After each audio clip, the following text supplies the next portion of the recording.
Ladies and gentlemen, welcome back to my reading journey. I hope we're all doing absolutely fine. And today, as usual, we're gonna continue with the Daily Stoic, and I will read two more meditations out of this book for you.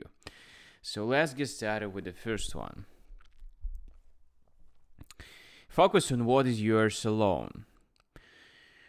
Remember that if you deem what is by nature slavish to be free, and what is your own to be yours, you will be shackled, and miserable, blaming both gods and other people. But if you deem as your own only what is yours, and what belongs to others as really not yours, then no one will ever be able to coerce, or stop you. You will find no one to blame or accuse you. You will do nothing against your will. You will have no enemy. No one will harm you, because no harm can affect you. Epictetus and Tritian. After Captain James Stockdale was shot down over Vietnam, he endured 7.5 years in various prison camps. He was subjected to brutal torture, but always struggled to resist. Once, when his captors intended to force him to appear in a propaganda video, he purposely and severely injured himself to make that impossible. When Stockdale plane was hit, he told himself that he was entering the world of Epictetus. He didn't mean that he was attending a philosophy seminar. He knew what he was to face when he crash-landed. He knew it wouldn't be easy to survive. Interviewed by Jim Collins for the business classic Good to Great, Stockdale explained there was one group that had the most trouble in the prison. It was the optimists, he said. The ones who said, "We're going to be out by Christmas," and the Christmas would come and Christmas would go. Then they would say, "We're going to be out by Easter." Then Easter would come and Easter would go. Then Thanksgiving, and then it would be Christmas again. And they died of a broken heart. But Stockdale persevered and did not make it out.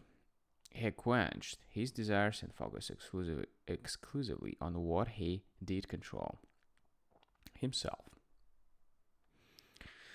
They can't throw you in chains, but you can bind up my leg, but not even Zeus has the power to break my freedom of choice. Epictetus discourses.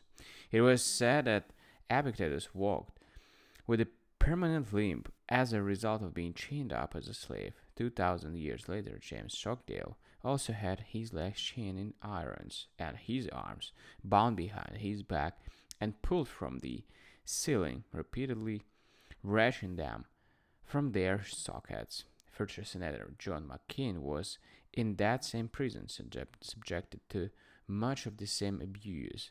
Because his father was famous, McCain was repeatedly offered by his captors a chance to abandon his men and be sent home early.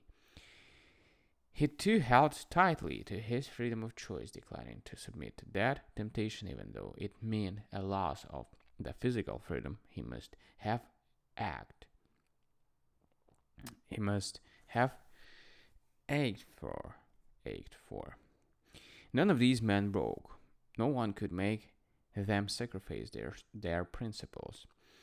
That's the thing. Someone can throw you in chains, but they don't have the power to change who you are. Even under the worst torture and cruelties that humans can inflict on one another, our power over our mind and our power to make our own decisions can be broken, only relinquished. Alright guys, so thank you for joining me today on this video, and we, as usual, gonna continue tomorrow on the next one with 2 more meditations. So yeah, thank you, see you, and bye.